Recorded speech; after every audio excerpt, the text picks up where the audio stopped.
नमस्कार dear students, आप सभी का बहुत बहुत स्वागत है पुनः पीटीज आईएएस एकेडमी की हमारी नॉलेज लेक्चर सीरीज में। तो आज हम फिर से हमारी इंडियन इकोनॉमी की सीरीज पर आ गए हैं, लेक्चर नंबर 2। 7 जून में आज हम पढ़ेंगे अंडरस्टैंडिंग जीडीपी पार्ट 2। तो जैसा मैंने आपसे कहा, एक लेक्चर होगा इंडियन इकोनॉमी का, एक हम लेंगे साइंस और टेक्नोलॉजी और एक लेंगे एनवायरमेंट और इकोलॉजी। और अगर बढ़िया सपोर्ट आप सबसे मिला तो क्या पता और दूसरे टॉपिक्स भी आपको पढ़ा दें, पूरा कॉन्स्टिट्यूशन ही पढ़ा देंगे, पॉलिटी पढ़ा देंगे, कोई दिक्कत नहीं है। तो भैया सेशन को फटाफट लाइक कर लो, शेयर कर लो और करके दिखाएंगे। संदीप सर जिंदाबाद लिख दो, जरा फटाफट खुश कर दो हमको। तो दोस्तों शुरू करते हैं आज का काम। आपको फिर से याद दिला दें, ये है इकोनॉमी का यूपीएससी का सिलेबस। इस पूरे सिलेबस को हम अलग अलग तरीकों से कवर करेंगे और आपके साथ न केवल इसका स्टैटिक एकेडमिक पोर्शन भी हम धीरे धीरे कवर करेंगे, बल्कि आपको बहुत सारे करंट इंसाइट भी देंगे जो कि प्रीलिम्स में निश्चित तौर पर पूछे जाते हैं। तो पहली चीज तो ये देखिएगा कि प्रीलिम्स पेपर का सिलेबस जो है वो ये है और पेपर 4 यानी जीएस 3 का सिलेबस आपके सामने है। तो ठीक है भैया, मजा आएगा। शुरू करें। मेरा क्विक इंट्रोडक्शन फिर से उन सभी नए छात्रों के लिए जो अभी अभी जुड़े हैं। उम्मीद करूंगा कि मेरे अनुभव का आपको अच्छा लाभ मिले। आईएएस की ये सीरीज हमारी बदस्तूर जारी रहेगी, लंबे समय तक चलाने का इरादा है और आपका भी पूरा सपोर्ट मिलेगा तो बिल्कुल बढ़िया चलेगी। आज का एजेंडा आपके सामने है। सबसे पहले हम 1 मिनट में क्विक रिवीजन करेंगे पार्ट 1 का। हमने जो हमारी इकोनॉमी सीरीज से शुरू किया था उसमें जो अंडरस्टैंडिंग जीडीपी पार्ट 1 था, 1 मिनट लेके आपको दिखा दूंगा। उसके बाद मैं जाऊंगा सर्कुलर फ्लो के कॉन्सेप्ट और लॉजिक पर, उसके बाद definitional inter relationship DDP GNP की, उसके बाद रूल ऑफ 72, उसके बाद वर्ल्ड इकोनॉमी इन इंडिया और फिर मैं आपको दूंगा एग्जाम ओरिएंटेड क्वेश्चन जिसमें एमसीक्यू भी होंगे, ऑब्जेक्टिव सब्जेक्टिव सब तरह के क्वेश्चन होंगे। आप लोग कॉमेंट थ्रेड में अच्छा पार्टिसिपेट कर रहे हैं, कई बच्चे बहुत कोशिश करके ऑब्जेक्टिव क्वेश्चन के आंसर्स भी निकाल रहे हैं, लेकिन अभी तक सब्जेक्टिव के आंसर्स लिखना आपने शुरू नहीं किए। 100 से 150 शब्दों में लिखना है। लंबे आंसर लिखना चाहें तो स्वागत है, कोशिश करें थोड़ा यह पार्टिसिपेशन भी बढ़ाने का। शुरू करते हैं क्विक रिवीजन ऑफ अर्लियर। तो प्यारे दोस्तों, हमने हमारे पिछले सेशन में बड़े विस्तार में बात की थी, 30 मिनट का समय मिला था और उसमें हमने आपके साथ बात की थी कि किस प्रकार 3 तरीकों से हम जीडीपी को ढूंढ के निकाल सकते हैं और तीनों ही पद्धतियों में, वो एक्सपेंडिचर मेथड हो या प्रोडक्शन मेथड हो या इनकम मेथड हो, अल्टीमेटली फाइनल वैल्यू तो जीडीपी की सेम ही आनी चाहिए। क्योंकि इकोनॉमी में जो सारा प्रोडक्शन हो रहा है, फैक्टर्स ऑफ प्रोडक्शन लगाने के बाद land, labour, capital, entrepreneurship, ultimately उसी से फैक्टर इनकम पैदा होगी और अल्टीमेटली उसी से एक्सपेंडिचर ऑफ हाउस होल्ड्स भी होगा। तो जो प्रोडक्शन है वही आपकी इनकम है, वही आपका एक्सपेंडिचर, और ये तीनों चीजें अकाउंटिंग वाइज बराबर आनी चाहिए और वो बराबर जादू से बराबर भी आती हैं। तो ये 3 इक्वेशंस हमने आपके साथ डिस्कस की थी, याद आया आपको? और फिर हमने आपको ये बड़ा खूबसूरत चार्ट भी दिया था कि भैया जिसको विस्तार में समझना है आप इन तीनों मेथड्स को इस तरह से लिख के पैरेलल कर सकते हैं। तीनों ही केसेस में एक्सपेंडिचर मेथड हो पहला, या production value method added method हो दूसरा, या आय पद्धति हो तीसरी, नीचे सबका जोड़ तो जीडीपी मार्केट प्राइस ही निकलेगा, सकल घरेलू उत्पाद बाजार मूल्य पर वही आएगा और ये तीनों आपस में बराबर होंगे। ठीक है। फिर हमने आपको इस मैप से भी सब कुछ बता दिया था कि अल्टीमेटली जो बना रहे हो वही इनकम का स्रोत है और उसी से एक्सपेंडिचर भी हो रहा है, इस वजह से ये तीनों आपस में बराबर होने चाहिए। ये सबको समझ में आ गया था कि नहीं? एक बार कमेंट थ्रेड में कंफर्म कर दो और तीनों equation this is equal to this is equal to this, तीनों इक्वेशन लिख के बता दो। पिछली क्लास में मैंने डिटेल में ये बताया था। उसके बाद हमने प्रोडक्शन प्रोसेस को ही इन एंड आउट समझ लिया था और बड़ा खूबसूरत चार्ट था ये, आप सभी को बड़ा आनंद भी इसमें आया था और मैंने अच्छे से आपको प्राइमरी और सेकेंडरी इनपुट्स का अंतर बताया था और फिर ये परिभाषाएं दी थी। आपको फैक्टर कॉस्ट मार्केट प्राइस पे कांस्टेंट और करंट प्राइस का अंतर बताया था कि भाई जब भी आपको एक मीनिंगफुल कंपैरिजन करना है तो आप हमेशा एक बेस ईयर लेते हो। जो आज भारत में 2011-12 चल रहा है वही चल रहा है ना भैया? पिछला क्या था? 2004-5 था। हर 7-8 साल में हम बदलते हैं, तो वो लेकर हम चलते हैं, फिर पिछला 1951 तक का सब कुछ रिवाइज कर देते हैं, तभी एक सतत कंपैरिजन होगा। और जो करंट प्राइस है वो आज की प्राइस है, वो इन्फ्लेशन वाली प्राइस है। तो उसके अंदर क्या है कि वॉल्यूम कंसिडरेशन आ नहीं पाता है, पता नहीं चलता कि प्राइस बढ़ने से जीडीपी बढ़ा है कि वॉल्यूम ऑफ प्रोडक्शन बढ़ने से जीडीपी बढ़ा है, तो वो आपको उल्लू भी बना सकता है। इसीलिए कांस्टेंट प्राइस के मेथड पर ही हमारी सरकार हमको बढ़ने या घटने की बात करती है। 7.3% से घट गया तो उसका मतलब है वो कांस्टेंट प्राइस पे घटा है, और ये मैंने आपको रिलेशनशिप बताई थी। और इस साल का जीडीपी का जो मॉस्पी ने फिगर दिया था और जीवीए का फिगर दिया था ये, और GDP GVA plus net indirect taxes, हमने पहले सेशन में इतनी सारी चीजों पे बात की। मजा आया था आपको? कितने कम समय में हमने कितना कुछ पढ़ा था और आपने वाकई में बड़े जोश के साथ पढ़ा है। तो good for you, good for you, good for you. अब हम आते हैं आज के काम पर, जिसमें हम अब सबसे पहले देखेंगे प्यारे दोस्तों circular flow concept and logic. तो ये जो आय का वृत्तीय प्रवाह होता है ये दरअसल होता क्या है? ये एक्चुअली सबसे पहले पढ़ाया जाता है, मैंने इसको सेकंड पार्ट के लिए बचा के रखा था। और सर्कुलर फ्लो कॉन्सेप्ट हम क्यों यूज करते हैं ये अब मैं आपको बहुत अच्छे से बता पाऊंगा। देखिए दोस्तों, circular flow of income basically किसी भी अर्थव्यवस्था में अल्टीमेटली इनकम और एक्सपेंडिचर का फ्लो कैसे हो रहा है यह समझाने के लिए एक बहुत ही सरल तरीका है। हालांकि थोड़ा ओवर सिंप्लीफाइड है, लेकिन है बहुत काम का। मान लीजिए दोस्तों, एक ऐसी अर्थव्यवस्था है कि जिसमें सिर्फ कुछ फर्म्स हैं जो प्रोडक्शन का काम करती हैं, और मान लीजिए कि हाउस होल्ड्स हैं जहां से आपको फैक्टर्स ऑफ प्रोडक्शन मिलेंगे, लैंड मिलेगी, लेबर मिलेगा, कैपिटल मिलेगा, एंटरप्रेन्योरशिप मिलेगी। ठीक है, अब अगर ये चार चीजें देने वाले एक तरफ हाउस होल्ड्स हैं और दूसरी तरफ फर्म्स हैं और इकोनॉमी में और कुछ भी नहीं है, ठीक है, ये मान लिया हमने, तो क्या होगा? जो फर्म्स हैं वो प्रोडक्शन करेंगी और जो हाउस होल्ड्स हैं वो आपको सारे फैक्टर्स ऑफ प्रोडक्शन देंगे। अब जब ऐसा होगा तो सारी इनकम भी इन्हीं हाउस होल्ड्स के पास ही आएगी और उन्हीं के पास रहेगी और वो इन्हीं पे कंज्यूम भी करेंगे। तो दो लोगों के बीच में पूरा सर्कुलर फ्लो बन जाएगा। अब इस चार्ट को एक बार ध्यान से देखिए और समझिए कि केवल दो लोगों के बीच में कैसे फ्लो बनेगा। देखिए देखिए देखिए, लेकिन रियल वर्ल्ड में तो ऐसा होता नहीं है। रियल वर्ल्ड में केवल हाउस होल्ड्स होंगे नहीं और केवल फर्म्स होंगी नहीं। वैसे मैं आपसे एक सवाल पूछता हूं, मुझे कमेंट थ्रेड में जरूर बताइएगा, भारत में कुल कितने हाउस होल्ड्स हैं? मोटा मोटा आपको क्या लगता है भारत में टोटल परिवारों की संख्या कितनी है? बताइएगा मुझे। और उनमें से पिछले साल भी ये बात हुई थी कि इकोनॉमी हमारी कोलैप्स हो रही है, तो सरकार को एक फिस्कल स्टिमुलस देना चाहिए, राजकोषीय समर्थन पैकेज, जो सरकार ने एक्चुअली दिया नहीं। 20 लाख करोड़ के आत्मनिर्भर भारत में से सरकार ने अपनी जेब से 2 से 2.5 लाख ही खर्च किए, बाकी के सारे मॉनेटरी पैकेज के थ्रू इनडायरेक्ट लेंडिंग को ईजी किया, सप्लाई साइड को ईजी किया, वैसा किया, फिस्कल साइड से कम हुआ। अब हमें बताएं भारत में कुल कितने हाउस होल्ड्स हैं, एक मोटा मोटा आंकड़ा दीजिएगा। तो सर्कुलर फ्लो ऑफ इनकम में हमको क्या पता चला? इसमें हमको यह पता चला कि मान लीजिए केवल अगर व्यापार होता, फर्म्स होते, तो ये सारे के सारे प्रोड्यूसर्स हो जाते, और मान लीजिए केवल हाउस होल्ड्स होते, परिवार होते, तो ये सारे कंज्यूमर्स होते, और इन दोनों के बीच में एक तरफ से पूरी तरह से फैक्टर्स फॉर प्रोडक्शन की सप्लाई होती। ये है वन, उत्पादन के कारक लैंड, लेबर, कैपिटल, एंटरप्राइज यहां से जाता, और बदले में इनको फैक्टर पेमेंट मिलते, लैंड, लेबर, कैपिटल, एंटरप्रेन्योरशिप के बदले में कारक आय होगी ना। फिर यही लोग इनकी बनाई हुई वस्तुओं को खरीदते और ये आउटपुट और सर्विसेज इनको बेच रहे होते। केवल यही रिलेशनशिप होती। बात समझ में आई आपको? लेकिन एक रियल वर्ल्ड में ऐसा नहीं होता है। फर्म्स और हाउस होल्ड के अलावा एक फाइनेंशियल सेक्टर भी होता है, एक सरकारी क्षेत्र भी होता है, और इंपोर्ट एक्सपोर्ट का एक्सटर्नल सेक्टर भी होता है।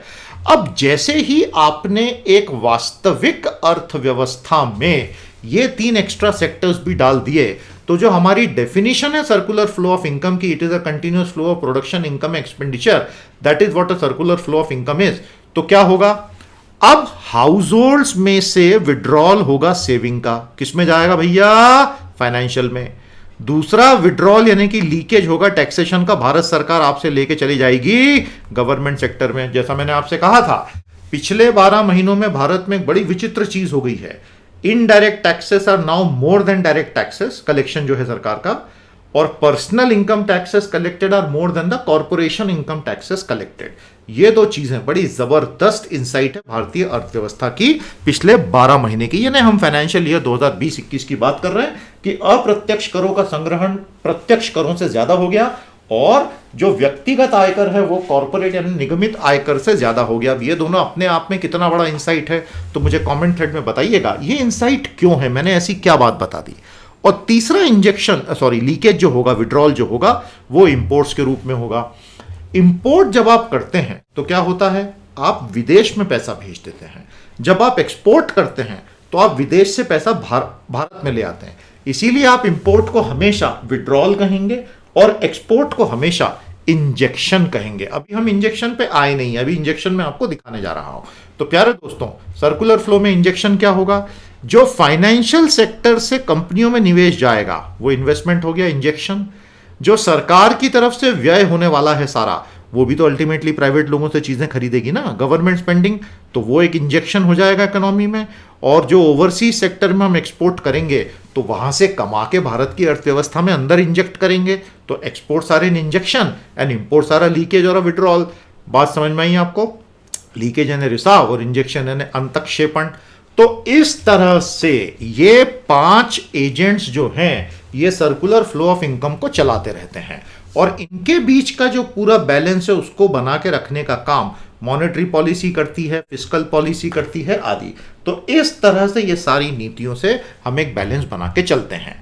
तो ये आखिर हमारे किस काम का, सर्कुलर फ्लो कॉन्सेप्ट को हम यूज ही क्यों कर रहे हैं, उसका जो उत्तर है वो बड़ा सरल उत्तर है, क्योंकि नेशनल इनकम इसकी मदद से कैलकुलेट हो सकता है। Ultimately it is the sum total of all expenditure on final goods and services. Producer sector ने जो भी बनाया उसके फाइनल गुड्स एंड सर्विसेज को खरीदने में जो खर्चा हुआ वो जीडीपी है।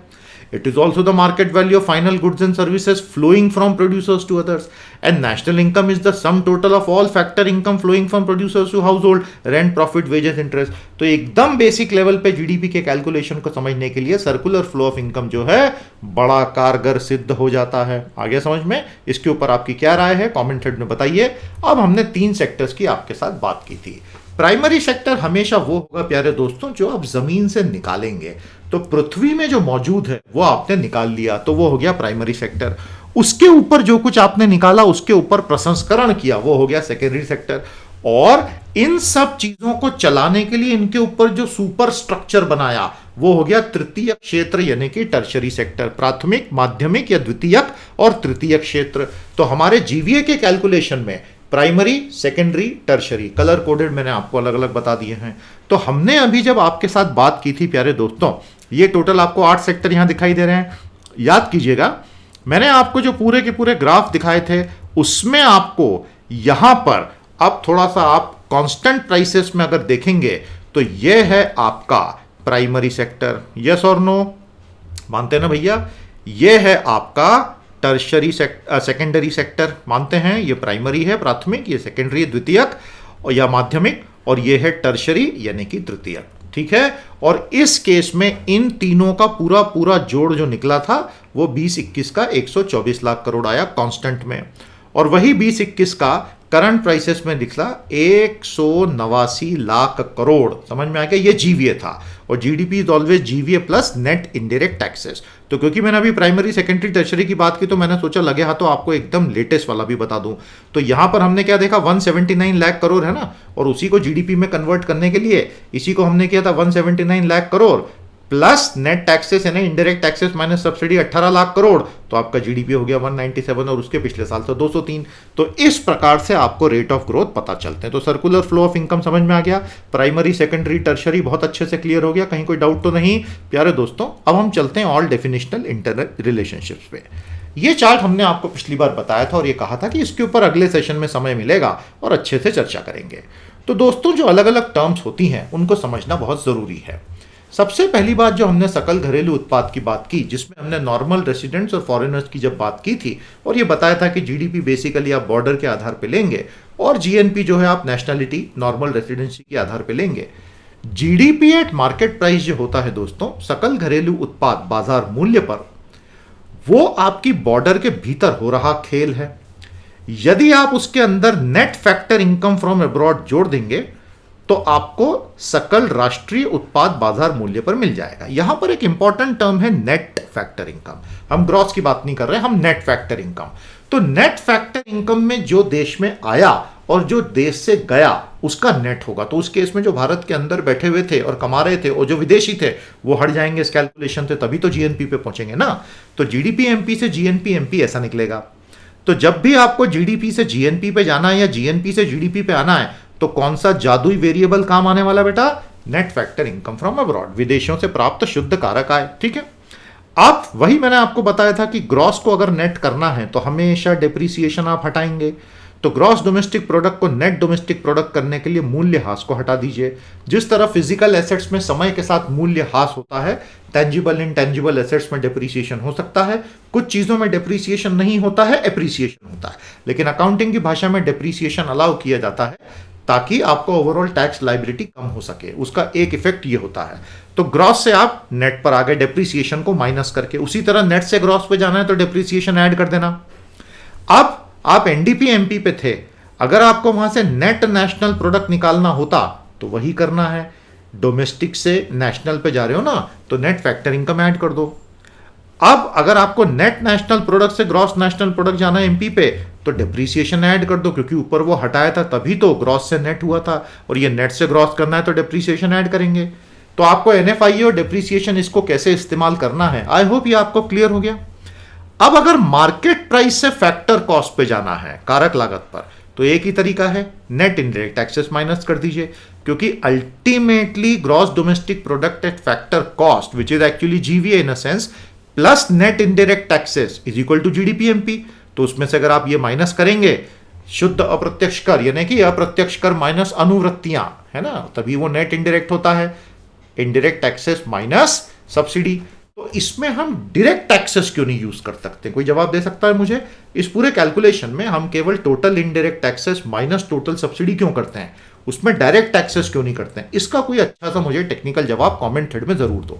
और भैया आते ही सेशन को लाइक कर लो, शेयर कर लो, संदीप सर जिंदाबाद करके दिखाएंगे, लिखना है, और प्यारे प्यारे सवालों के प्यारे प्यारे जवाब आपको देते जाने। जरा कमेंट थ्रेड को अच्छे से एक्टिव रखो, लाइव रखो, हमें भी मजा आएगा आपके साथ लंबे समय तक सीरीज चलाने में। ये क्लियर हुआ आपको? अब जीडीपी एट फैक्टर कॉस्ट से जीएनपी पे जाना है, फॉर्मूला वही एनएफआई ऐड कर लो, और जीएनपी फैक्टर कॉस्ट से जीएनपी मार्केट पे जाना है, तो जो आपने इनडायरेक्ट टैक्सेस नेट हटाए थे वो फिर से लगा दो। अब जीडीपी एट फैक्टर कॉस्ट में से भी तो डेप्रिसिएशन हट सकता है, अगर वो हटा तो net domestic product at factor cost आ जाएगा, जो यहां net domestic product at market price था, और उसमें अगर एनएफआई ऐड कर दिया तो net national product at factor cost आ जाएगा। ये तीन वेरिएबल्स की मदद से, चार वेरिएबल्स हो गए, तीन हो गए in fact, net factor income from abroad, depreciation और नेट इनडायरेक्ट टैक्सेस, आप इनमें से किसी भी चीज का गणना कर सकते हैं। तो इसको एक बार अच्छे से बना लो, इसमें ये हटाया वो जोड़ा, तो कहां से कहां क्या हासिल होगा उस चीज को लिख लिख के सारी इक्वेशंस एक बार बना लेना। बहुत बेसिक है लेकिन एक बार ग्रिप बनना जरूरी है। तो अब हम फटाफट इन चीजों को देख लेते हैं कि भैया ये चल क्या रहा है, और उसके तुरंत बाद हम आ जाएंगे रूल ऑफ 72 पे। प्यारे दोस्तों, तो जब हमने ग्रॉस नेशनल इनकम की बात की, सकल राष्ट्रीय आय जीएनआई की, economy of India ultimately close तो है नहीं, हमारे यहाँ केवल प्रोड्यूसर्स और हाउस होल्ड्स तो है नहीं, इसीलिए एक बहुत बड़ा फाइनेंशियल सेक्टर भी है। भारत का जो फाइनेंशियल सेक्टर है दुनिया उसका लोहा मानती है। हमारे यहाँ का स्टॉक मार्केट बहुत बड़ा है, 3 ट्रिलियन से उसका जो है वैल्यूएशन बढ़ गया, मार्केट कैपिटलाइजेशन। उसके अलावा stock market value as a percentage of GDP में हाल में हिस्टोरिकल लेवल पे चला गया 115% पे। ऑल्दो डायरेक्ट लिंक बहुत ज़्यादा मायने नहीं रखती, लेकिन फिर भी मैं सिर्फ बता रहा हूँ।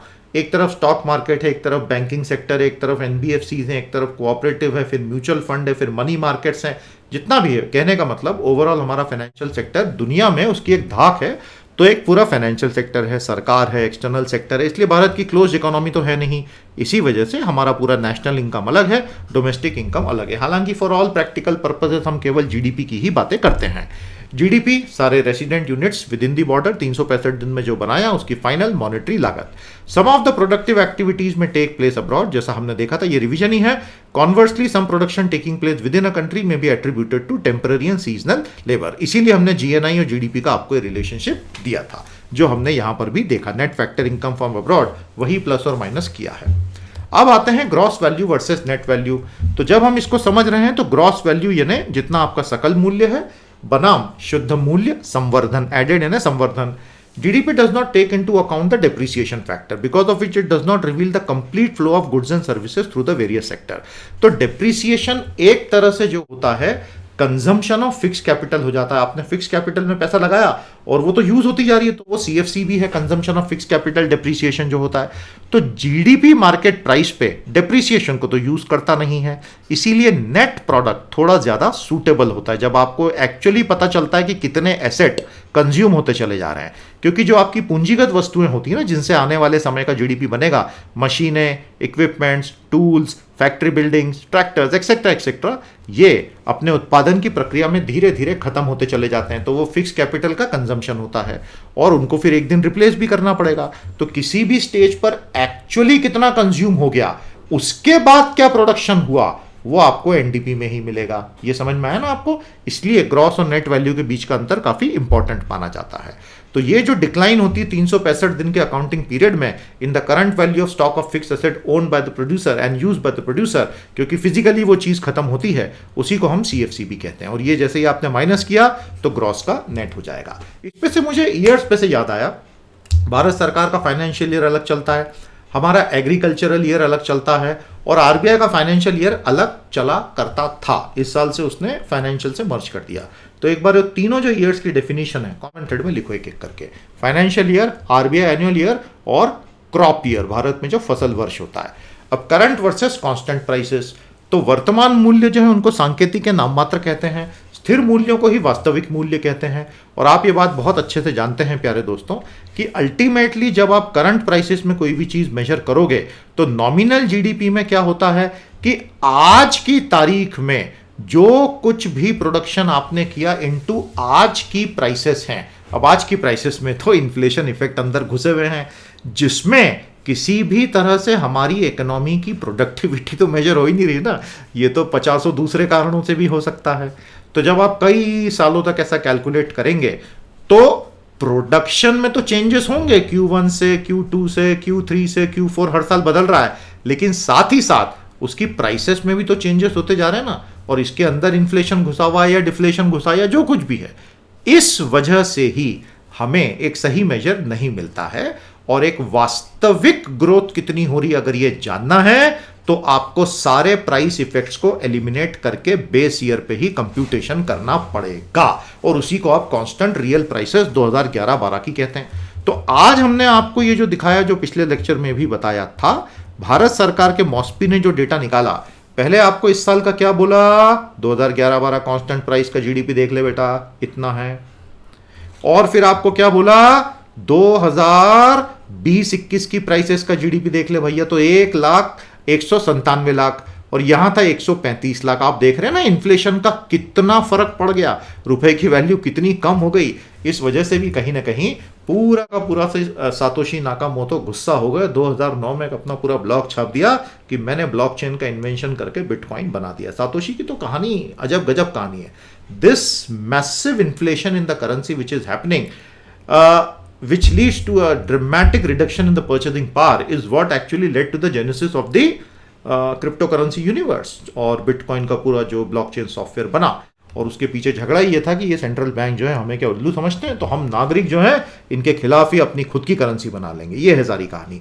तो बिटकॉइन पे भी आगे हम बात करेंगे। आप में से कितने लोग क्रिप्टो में इंटरेस्ट है और उसके बारे में क्या जानते हैं, कोई एक फैक्ट हमें कॉमेंट में बताइए।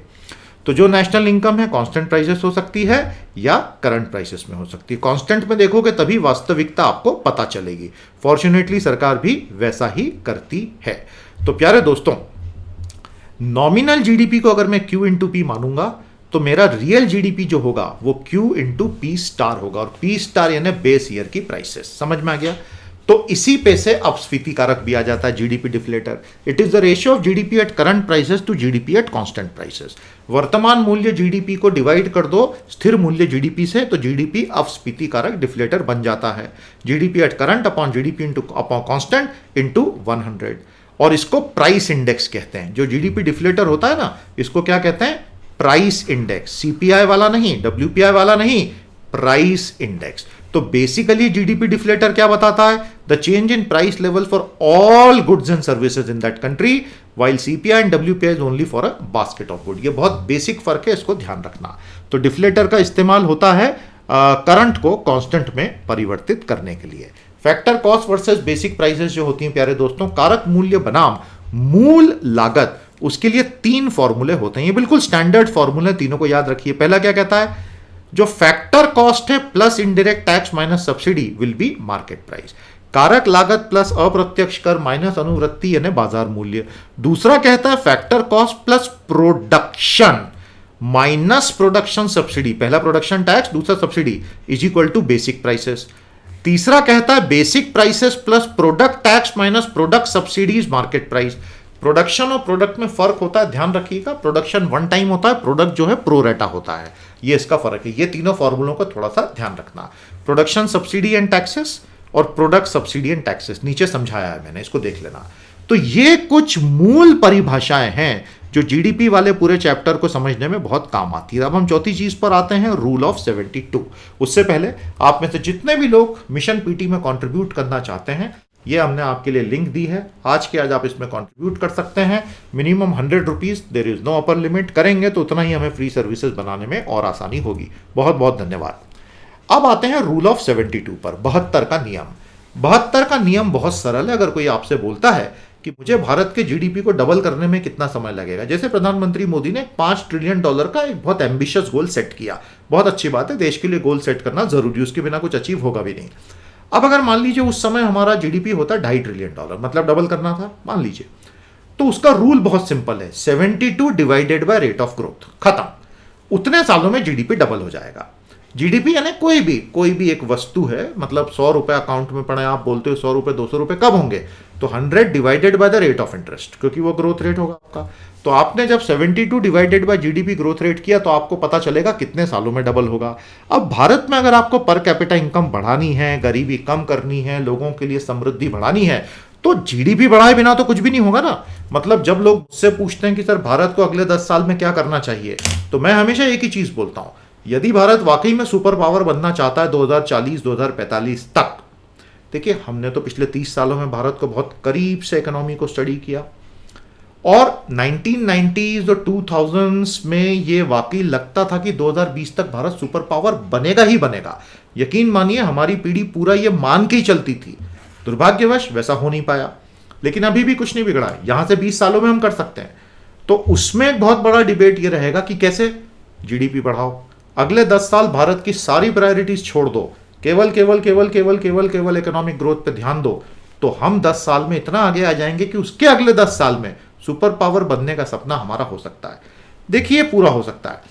यदि जीडीपी ही नहीं बढ़ेगा, आप 2.7 ट्रिलियन पर आज हैं, अगर आप इसको 10 ट्रिलियन तक नहीं ले जा पाए तो चाइना के साथ कॉम्पीट करना मुश्किल है, जो आज 15 ट्रिलियन पर है, अमेरिका जो आज 22 ट्रिलियन पर बैठा है। तो hard power is the first condition, right? क्योंकि आम भारतीय का जीवन स्तर तो डिवाइड होगा ना उससे, GDP divided by population is the per capita income. तो आपको जीडीपी तो बढ़ाना ही पड़ेगा, उसके बिना बात बनेगी नहीं। आप बात समझ गए? तो अब आप इस फॉर्मूले के इस्तेमाल से ये देख सकते हैं कि भारत का जीडीपी डबल होने का मतलब है 72 divided by GDP growth rate. तो आज अगर मेरा GDP growth rate 7.2% per annum हो गया तो मैं 10 साल में डबल कर जाऊंगा। आपको अलग अलग दिख रहा है? और अगर मेरा जीडीपी केवल 6% प्रति वर्ष से आगे बढ़ा तो मुझे यहां से 12 साल लगेंगे डबल करने में, तब तक 2032 आ जाएगा। तो इस तरह से राष्ट्र निर्माण की प्रक्रिया में इस तरह के छोटे छोटे नियम पॉलिसी मेकर्स को अपने दिमाग को स्थिर रखने में मदद कर सकते हैं। अब आप में से कई जो थोड़ा मैथमेटिकली ओरिएंटेड है वो पूछेंगे सर ये 72 का नंबर जादू ही आया कहां से? सिंपल है यार, कंपाउंड इंटरेस्ट वाला फॉर्मूला याद है आपको? तो हमको प्रिंसिपल को डबल करना है, 1 को 2 करना है, उसको मैंने सिंप्लीफाई किया और लॉगरिथम लगाए और ये आ गया 0.693 आया था, उसको हमने 72 किया क्योंकि क्लोजेस्ट है।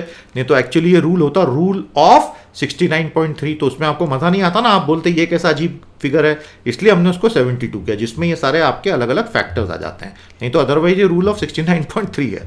आई होप आपको फंडा समझ में आ गया। तो दोस्तों भारत में जो जीडीपी का ग्रोथ रिसेशन था वो दरअसल 2017-18 से ही शुरू हो गया था। जीडीपी था तो पॉजिटिव में, लेकिन लगातार हमारी जीडीपी ग्रोथ रेट ऐसे नीचे आती चली गई। दुर्भाग्यवश फिर पैंडेमिक आ गया और पैंडेमिक 2 साल चल गया हमारे यहाँ, अभी ये साल भी पूरा जाएगा ही जाएगा। इस वजह से इससे बाहर निकलना हमारे लिए एक टेढ़ी खीर होगी। 15वें वित्त आयोग ने अपनी रिपोर्ट में ये पूरा अगले 2026 तक का एक आकलन दिया है। अब इस वक्त भारत के लिए जरूरी क्या है? इस वक्त भारत के लिए बहुत ज्यादा जरूरी यह है कि हम किसी भी तरह थर्ड वेव को क्रश करें और फोर्थ वेव को आने से रोकें। देखिए 1918 से 1920 का जो पैंडेमिक था उसमें 4 वेव्स आई थी और चौथी वाली वेव 1 साल के गैप के बाद आई और वो सबसे खतरनाक वेव आई थी। वो हमें किसी भी हालत में भारत में आने से रोकना है, नहीं तो उतना ही स्लो होगा रिकवरी का फेज। समझ गए?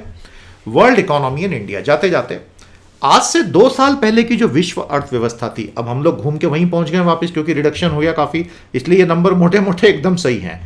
आप इस फुटबॉल ग्राफ में बड़ा साफ देख सकते हैं कि भैया यूनाइटेड स्टेट्स जो है और चाइना जो है ये दोनों मिलके आराम से दुनिया की इकोनॉमी का सीधे सीधे 40% बन जाते हैं कम से कम।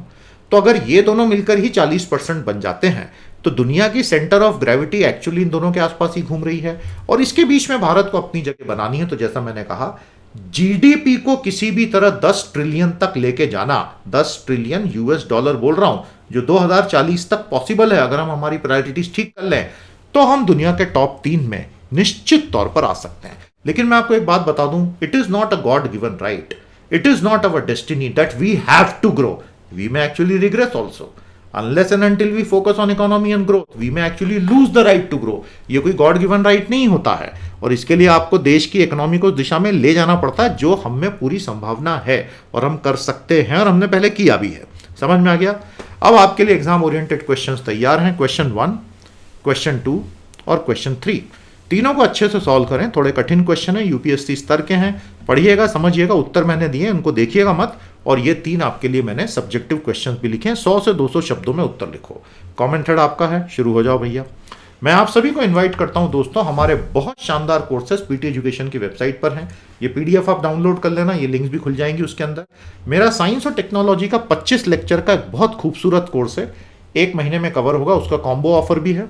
आप साइट पे जाके सारी जानकारी लें और आज के आज एनरोल करें। और अगर आपको इकोनॉमी मुझसे पढ़नी है 36 लेक्चर में, तो एक कॉम्बो ऑफर में इकोनॉमी क्रैकर भी उपलब्ध है, सेपरेटली भी अवेलेबल है, सब कुछ पीटी की साइट पे मिलेगा। ये जो हम कोर्सेज आपके लिए लाए हैं, ये कोर्सेज अपने आप में अद्भुत हैं, स्टैंड अलोन कोर्सेज हैं। और आप चाहें तो सिर्फ इतना कोर्स करें, चाहें तो हमारा आईएएस का पूरा कोर्स 1 साल का अवेलेबल है, वो भी आप ले सकते हैं। टीम से संपर्क करें, आपको सारी जानकारी हम देंगे। इसी के साथ आज का हमारा सेशन 4 इंडियन इकोनॉमी का सेशन 2 कंप्लीट होता है। मजा आ रहा है आपको?